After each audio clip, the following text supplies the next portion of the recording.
सीजेपीचे आशुतोष रांका आणि सौरभ दास यांनी जे.पी. नड्डा यांची भेट घेतलेली आहे। तर या भेटीत त्यांनी आंदोलकांच्या काय मागण्या आहेत याची सविस्तर माहिती देऊन लेखी निवेदन सादर केली। शिक्षण मंत्री धर्मेंद्र प्रधान यांचा राजीनामा घ्यावा, पेपरफुटीमुळे आत्महत्या केलेल्या विद्यार्थ्यांच्या कुटुंबियांना 1 कोटीची आर्थिक मदत द्यावी अशा मागण्या सीजेपीतर्फे करण्यात आल्या। सीजेपी शिष्टमंडळ आणि मंत्री जे.पी. नड्डा यांच्या भेटीबाबत सौरभ दास यांनी अधिक माहिती दिली। या प्रकरणात योग्य स्तरावर चर्चा करतील असा विश्वास नड्डांनी दिला। मात्र त्यांनी अजून तसं कोणतंही पक्क आश्वासन दिलं नाही, त्यामुळे आमच्या मागण्या पूर्ण होत नाहीत तोपर्यंत आमचं आंदोलन सुरूच राहील असं सौरभ दास यांनी म्हटलंय। शिक्षण मंत्री धर्मेंद्र प्रधान यांनी केंद्रीय गृहमंत्री अमित शाह यांची भेट घेतली आहे। दोन्ही नेत्यांमध्ये तब्बल 3 तास बैठक सुरू होती। सूत्रांकडून मिळालेल्या माहितीनुसार या बैठकीमध्ये कॉक्रोच जनता पार्टीच्या आंदोलनावर चर्चा झाली आहे। केंद्रीय गृहमंत्री अमित शाह यांनी आंदोलनामुळे निर्माण झालेल्या परिस्थितीचा आढावा घेतला आहे। केंद्र सरकार इंग्रजांनाही लाजवेल असं क्रूर निष्ठुर आहे। शांतपणे मार्गाने आंदोलन करणाऱ्या विद्यार्थी आणि आंदोलकांवर लाठीचार्ज करणाऱ्या हुकुमशाही सरकारचा तीव्र निषेध करतो अशी टीका रोहित पवारांनी केली। निदर्शनं करणाऱ्यांवर आणि संसदेकडे चलो मार्च काढणाऱ्या विद्यार्थ्यांवर पोलिसांनी लाठीचार्ज आणि बळाचा वापर केला। याबाबत खासदार सुप्रिया सुळेंनी फेसबुक पोस्ट करत निषेध व्यक्त केला। दिल्लीत आंदोलकांवर झालेल्या लाठीचार्जवर अण्णा हजारेंनी प्रतिक्रिया दिली। कोणतेही प्रश्न संवादाने आणि सलोख्याने सोडवले गेले पाहिजेत असं अण्णा हजारे म्हणाले। ठाण्यात केंद्र शासनाविरोधात महाविकास आघाडी एकवटली। सोनू वांगचुक यांना पाठिंबा देण्यासाठी आमदार जितेंद्र आव्हाड यांच्या उपस्थितीत विरोधी पक्षानं आंदोलन केलं। यावेळी आमदार जितेंद्र आव्हाड, जिल्हाध्यक्ष मनोज प्रधान, शिवसेना ठाकरे पक्षाचे जिल्हाप्रमुख केदार दिघे, काँग्रेस जिल्हाध्यक्ष राहुल पिंगळे यांची उपस्थिती होती। दादरमधील शिवाजी पार्कमध्ये सोनू वांगचुक आणि सीजेपीच्या आंदोलनाला पाठिंबा देण्यासाठी विद्यार्थ्यांनी आंदोलन केले। हे आंदोलन केंद्र सरकारच्या दडपशाही विरोधात आणि नीट पेपरफुटी प्रकरणी केंद्रीय शिक्षण मंत्र्यांच्या राजीनामा मागणीसाठी विद्यार्थ्यांनी आंदोलन केले। नीट पेपरफुटीच्या विरोधात आंदोलनात बसलेल्या सोनू वांगचुक यांना दिल्ली पोलिसांच्या मदतीने हटवण्यात आलं। तसंच देशभरातील नीट आणि महाराष्ट्रातील टीएटी पेपरफुटीच्या निषेधार्थ राज्यव्यापी धरणं आंदोलन राष्ट्रवादी युवक काँग्रेस शरदचंद्र पवार पक्ष, राष्ट्रवादी विद्यार्थी काँग्रेस शरदचंद्र पवार पक्षानं आंदोलन केलं। नवी मुंबईच्या वाशी छत्रपती शिवाजी महाराज चौकात राष्ट्रवादी काँग्रेस शरद पवार पक्षानं आंदोलन केलं। सोनू वांगचुक यांच्या समर्थनार्थ विद्यार्थ्यांनी आंदोलन केलं। यावेळी मोठ्या संख्येनं विद्यार्थ्यांची उपस्थिती होती। सोनू वांगचुक यांना आंदोलनादरम्यान ताब्यात घेतल्याच्या निषेधार्थ भिवंडीतील वकील संघटनांनी आंदोलन केलं। केंद्रीय शिक्षण मंत्री धर्मेंद्र प्रधान यांनी नैतिक जबाबदारी स्वीकारून राजीनामा द्यावा अशी मागणी करत उपजिल्हाधिकारी अमित सानप यांना निवेदन दिलं। सोनू वांगचुक यांच्या समर्थनार्थ भिवंडीत विद्यार्थ्यांनी आंदोलन केलं। केंद्रीय शिक्षण मंत्री धर्मेंद्र प्रधान यांनी राजीनामा द्यावा अशी मागणी करत केंद्र सरकार विरोधात जोरदार घोषणा केली। मुंबईच्या आझाद मैदानावर उद्या किसान मोर्चाचं आयोजन करण्यात आलं। नियमित कर्जदारांना 2 लाखांपर्यंत दिलासा द्यावा, पीक विमा योजनेचं ट्रिगर पूर्ववत करून योजना शेतकरी हिताची करावी, अतिवृष्टीग्रस्तांना नुकसान भरपाई द्यावी आणि पेसा कर्मचाऱ्यांना कामावरून काढून टाकावं, त्वरित बंद करावं या मागण्यांसाठी हा मोर्चा काढण्यात आला। ठाकरेंच्या कालच्या आंदोलनानंतर शिवाजी पार्क पोलीस ठाण्यात आयोजकांवर 3 स्वतंत्र गुन्हे दाखल केले। विनापरवानगी आंदोलन लोकांना आंदोलन ठिकाणी जमवण्यास आवाहन करण्यात आलं। आंदोलनातील दादर परिसरात ठिकठिकाणी आंदोलन केल्याप्रकरणी 3रा गुन्हा दाखल करण्यात आला। नवनाथ बन यांनी बेस्टच्या वाढत्या अपघाताचा मुद्दा मुंबई महापालिकेच्या सभेत मांडला। अपघातासंदर्भात चौकशीसाठी समिती स्थापन करण्याची मागणी नवनाथ बन यांनी केली। यासह अपघातातील मृतांच्या नातेवाईकांना तात्काळ मदत देण्याची मागणी नवनाथ बन यांनी केली। कल्याणमध्ये राष्ट्रवादी काँग्रेस शरद पवार पक्षाचे प्रवक्ते महेश तपसे यांनी केंद्र सरकारवर जोरदार टीका केली। युवकांच्या आंदोलनावर झालेल्या पोलीस कारवाईचा निषेध करत धर्मेंद्र प्रधान यांच्या राजीनाम्यासह संपूर्ण मोदी सरकारनंच पायउतार व्हावं अशी मागणी त्यांनी केली। बदलापूर शहराला पर्यावरणपूरक करण्यासाठी कुळगाव बदलापूर नगर परिषदेनं महत्त्वाचं पाऊल उचललं। यासाठी नगर परिषदेने डॉ. बाळासाहेब सावंत कोकण कृषी विद्यापीठ यांच्यात करार करण्यात आला। या कराराअंतर्गत पुढील 10 वर्षांसाठी शहराचा वैज्ञानिक हरित विकास आराखडा तयार केला जाणार आहे।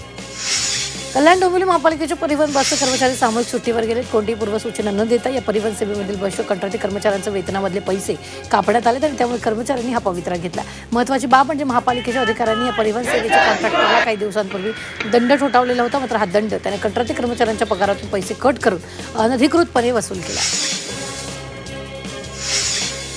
गणेशमूर्ती तयार करण्यासाठी लागणाऱ्या कच्च्या मालाच्या किमती 25 ते 30% वाढलेल्या आहेत। शिवाय वाहतूक खर्चासह कारागिरांच्या मजुरीमध्ये वाढ झाली। त्यामुळे यंदाच्या गणेशोत्सवावर महागाईचं विघ्न असून वाढलेल्या किमतीमुळे बाप्पाची मूर्ती खरेदी करण्यासाठी गणेश भक्तांना जादा पैसे मोजावे लागणार। आपलं हक्काचं घर असावं अशी प्रत्येकाची कार्यक्रम पुढील आठवड्यात जाहीर करण्यात येणार। मध्य रेल्वेच्या मेन लाईनवर आजपासून 15 डब्यांच्या 10 नवीन फेऱ्या चालवण्यात येतील। सध्या प्रवासी सेवेत धावणाऱ्या 12 डब्यांच्या लोकलच्या जागी या 15 डब्यांच्या लोकल धावणार आहेत। त्यामुळे प्रवाशांना गर्दीच्या वेळेत मोठा दिलासा मिळणार आहे। एस टी महामंडळाची आर्थिक स्थिती अधिकच चिंताजनक बनते. 10% हंगामी भाडेवाढ करून देखील जून 2026 मध्ये महामंडळाला 91,18,04,000 रुपयांचा तोटा सहन करावा लागला. त्यामुळे प्रवासी संख्या आणि महसूल घटत असल्याचं आर्थिक आकडेवारीतून स्पष्ट होत आहे. महाराष्ट्र राज्य मार्ग परिवहन महामंडळानं बस सेवेच्या प्रवास दरात मोठी वाढ करण्याचा निर्णय घेतला. या नवीन सुधारित भाडेवाढीमुळे नियमित प्रवास करणाऱ्या नोकरदार, विद्यार्थी आणि सर्वसामान्य जनतेच्या खिशाला मोठा फटका बसणार आहे. नवी मुंबई मनपाची उद्या होणारी परीक्षा रद्द झाली. मनपाच्या 132 पदांसाठी परीक्षा होती, मात्र नवीन भरती नियमावली राबवण्यासाठी परीक्षा रद्द करण्यात आली. परीक्षा एक दिवस आधी रद्द केल्यानं नाराजी व्यक्त करण्यात आली.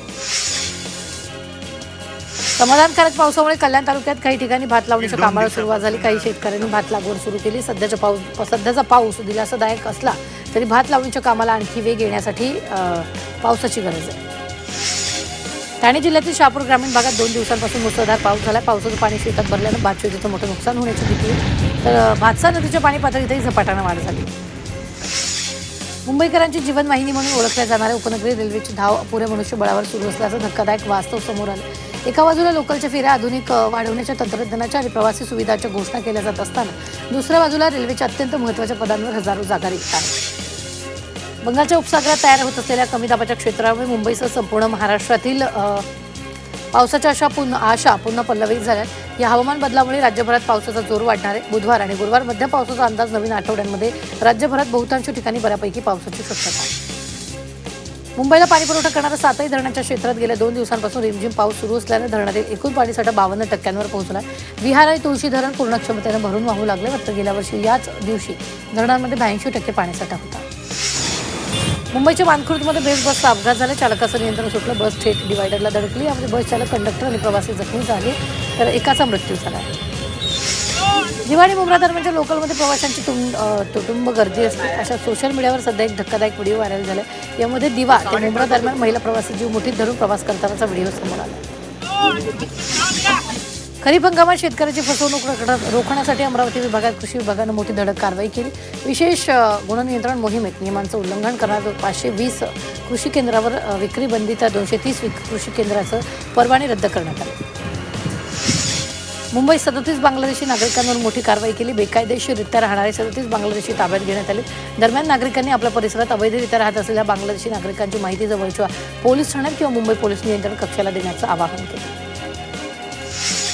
अंबरनाथ पोलिसांनी अंमली पदार्थ तस्करीविरुद्ध धडक कारवाई केली. या कारवाईत 80,000 गांजा जप्त केला असून एका आरोपीला रंगेहात ताब्यात घेतलं.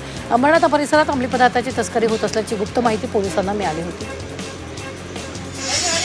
चाकू हल्ल्यानंतर लोकलमध्ये मद्यपीनं धिंगाणा घातलाय. अंबरनाथहून मुंबईकडे जाणाऱ्या लोकलमध्ये महिलांच्या डब्यात मद्यपीनं धिंगाणा घातला. यामुळे आता महिला डब्यात प्रवास करणाऱ्या महिला प्रवाशांच्या सुरक्षेचा प्रश्न ऐरणीवर आला आहे. कल्याण रेल्वे स्टेशन परिसरातील बारमध्ये सशस्त्र संभाषणामुळे सुरक्षा यंत्रणा सतर्क झाली आहे. अब्बा असते तर कल्याण स्टेशन उडवून दिलं असतं, अशा स्वरूपाची चर्चा यावेळी समोर आलेली आहे. कंट्रोल रूमला फोनद्वारे ही माहिती मिळाली. माहिती मिळताच कल्याण जीआरपी आणि महात्मा फुले पोलिसांनी घटनास्थळी धाव घेत तरुणांना अटक केली. डहाणूमध्ये भर दिवसा ज्वेलर्स दुकानावर दरोडा टाकण्यात आला. बंदुकीचा धाक दाखवून लाखोंचं सोन्या चांदीचे दागिने पसार झाले. दरम्यान पोलिसांकडून पुढील तपास सुरू करण्यात आला.